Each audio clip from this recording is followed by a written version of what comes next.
Hello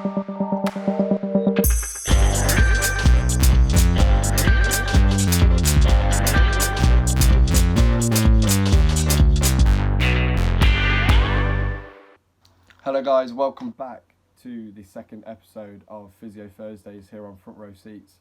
Now, with the return of English football set for a couple of weeks, we've got the Premier League and the Championship coming back.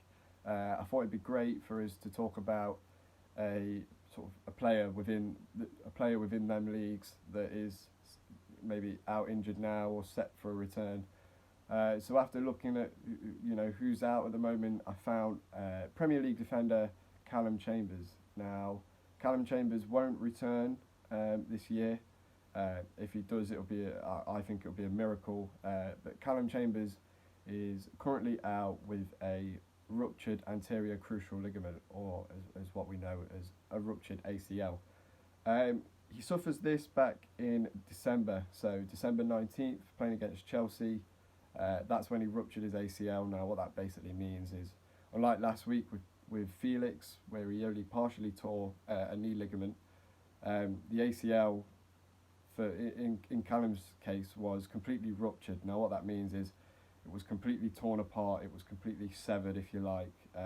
The ACL would completely detached into two pieces, which makes it a lot more complicated in terms of sort of recovery.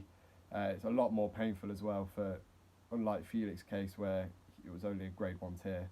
But yeah, so the ACL is known, sort of its job is to connect both the thigh bone and the shin bone. Now what that basically allows is sort of stabilisation through the knee. Sort of given the ACL sort of crosses over the middle, it's really commonly sort of torn and ruptured in sports like football, where we have that rapid change of direction. Maybe you have to stop all of a suddenly. Unanticipated cuts to the left or to the right.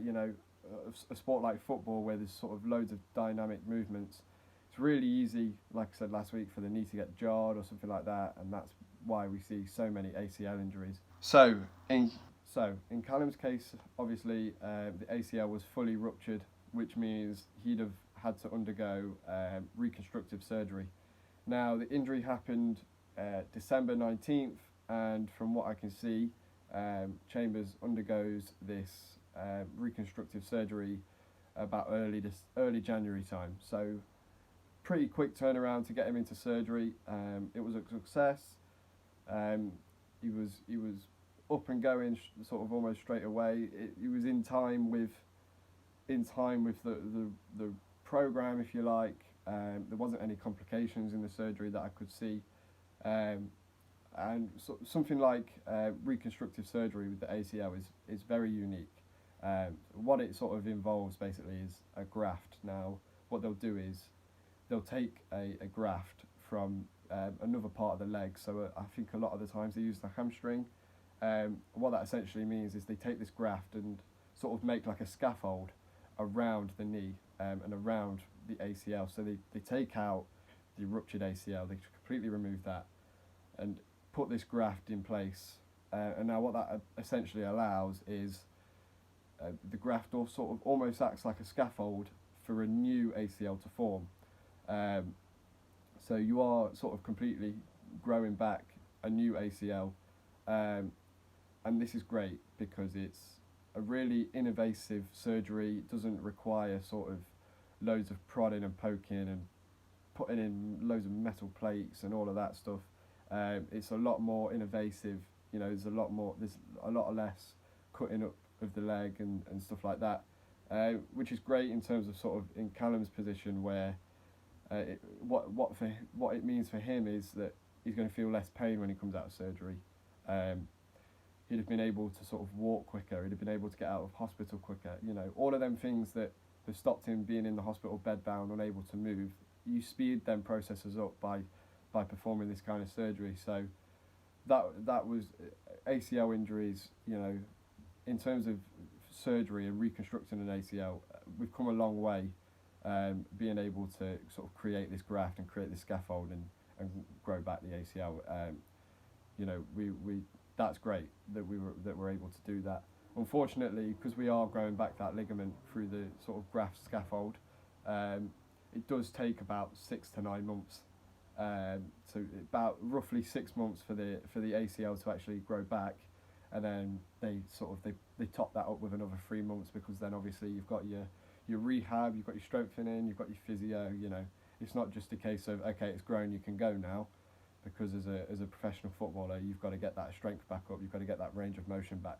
So what does post-surgery look like? Well, firstly, you know, once Calum's up and he can sort of get out of hospital and he's sort of walking a bit more, it's going to be a case of physiotherapy. So physiotherapy is going to be used at first, and that's going to really focus on range of motion, making sure he can walk okay, a bit more strengthening in there. We don't want to be doing any sports right now. It's just a case of, can he walk, can he move it okay, can he extend his knee, are we getting any problems in terms of pain? So once the physiotherapy is done, we're going to look at sort of rehab and strengthening of the knee. So now that Calum's sort of back to walking, we're going to do a lot of sort of balance work, a lot of strengthening of the knee, sort of getting that ligament into sort of the same strength as the rest of them. At first, we'll work with a lot of leg strengthening exercises, so taking really close attention to things like hamstring strength.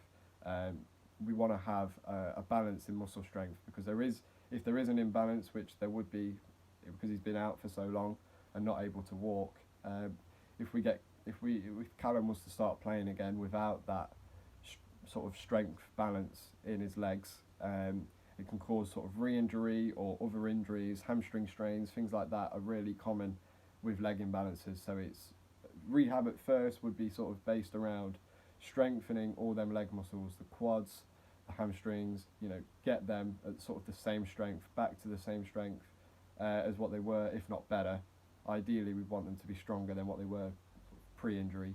And then sort of as we come to the lateral end of the rehab and strengthening program, that's when we'd start looking at making the rehab program sport related. So getting him back playing football. Maybe we'll start kicking the ball about a bit more. Maybe we'll sort of start to do some of them dynamic movements that you see in football. Maybe do some cutting tasks. You know, as a footballer, you're always changing direction quickly. Maybe some jumping. Another thing that would be looked at as well, sort of when it comes to sort of doing all the sports related stuff. So when he's at the later end of his rehab, they'll start looking at technique as well. So as a defender, you know, you can understand and it would make sense that Calum's doing a lot of jumping. You know, he's got to head that ball. It might be a defensive header, but he could be going up for a corner as well.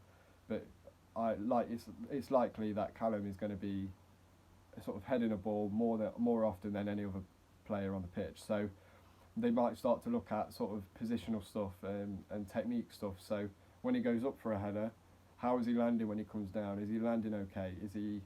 Should he be doing something differently that's going to stop the knee from getting jarred in the ground or something like that? So all of them kind of things, all the little details that are sort of involved around football, they'll come into the later end. But his rehab program is going to mainly sort of focus on strength to begin with, just sort of in the gym, just doing simple exercises. And then as we progress to the later end of his rehab, that's when we're going to start to look at sort of making this sort of tailored to football now, to start doing some of them movements that he would do on the pitch. Another thing that Arsenal might do, I don't know if they have done this, I would advise it, but who am I? I'm just a student, you know. But another sort of thing that's come out recently is they should try and keep Calum off artificial grass or 3G pitch, artificial turf.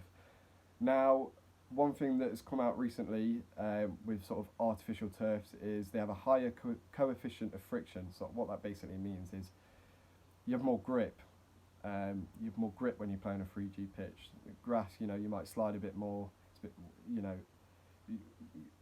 people that have played on both grass and 3G, you'll kind of understand that. When you play on a 3G pitch, because your boots have more grip, you have more speed. You are able to stop suddenly quicker. You're able to change direction quicker.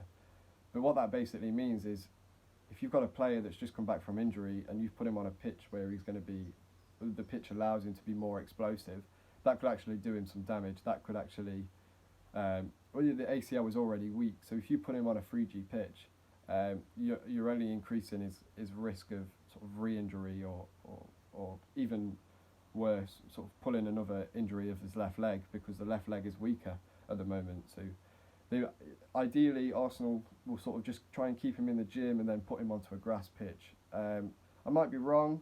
They might sort of outweigh the risk. They might see that, you know, the use of an artificial pitch as actually a good thing and trying to get him back up to speed. But for me personally, I would try and keep him off the artificial grass, because it's only, yes, he's able to do everything quicker and with more speed and more agility, but actually in the long run, that's actually heightening his risk of re-injury. So one thing that Arsenal might sort of look out for is, sort of, you know, where is he training? Is he training on grass? Have we got him on the 3G pitch? Do we just keep him in the gym? All questions that we're not really going to know. Another thing Arsenal should really look out for, you guys might know, is both Holding and Bellerin, who also suffered from knee injuries. Now, those two guys actually returned roughly about 8 months after injury, which is great.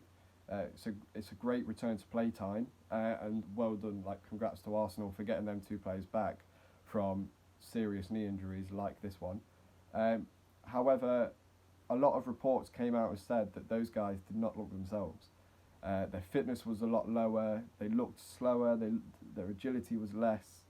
They wasn't as agile. They wasn't as quick. They wasn't sort of off the mark like they used to be. And obviously, there's going to be an element of that because they've just come back from injury. But maybe, you know, with this whole coronavirus pandemic, you've got to think, like, Chambers will still be going through his rehab right now, and that's difficult when you have to isolate and you can't be at the training ground every day and you can't be at the physio every day.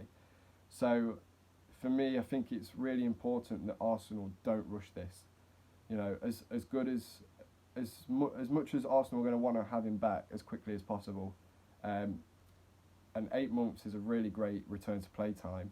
Maybe take a little bit longer with Chambers. You know, if you've got this pandemic, so you're going to think that it is going to be a little bit longer. I don't think we're going to see him back at all this season. But it's sort of going into the start of next season. Do you bring him back? Is it going to be too early? Do you maybe bring him back slowly, or do you just wait until maybe December time, just really get his strength and fitness back up, so that when he comes back and returns to this Arsenal team, he's going to be of the same strength and same speed and same agility as what he was pre-injury. I think that's key for Arsenal now. I'd like to see them take a little bit longer with Chambers. You know, Holding and Bellerin, I don't want to say they were rushed, because 8 months is, 6 to 9 months is the rough time. It's the rough estimate time to return. But 8 months, and then them guys came back and their fitness level, it was noticeable that their fitness level had dropped completely. So maybe they'll take a little bit longer with Chambers. Who knows? But return to play time for Chambers is going to be about 6 to 9 months. Obviously, we've got that 6 months where the ACL needs to sort of reconstruct itself with the help of the graft, and there's that sort of scaffold system around the knee, and then that other 3 to 4 months of rehab and strengthening. Obviously, with it happening in January, he will be going through his rehab now.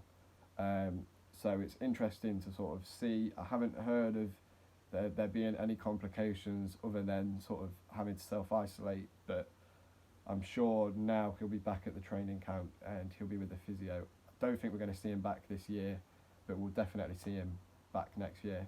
As a case of when, will he return start of the season? Will it be halfway through? Will they send him on loan? Who knows? We'll have to wait and see.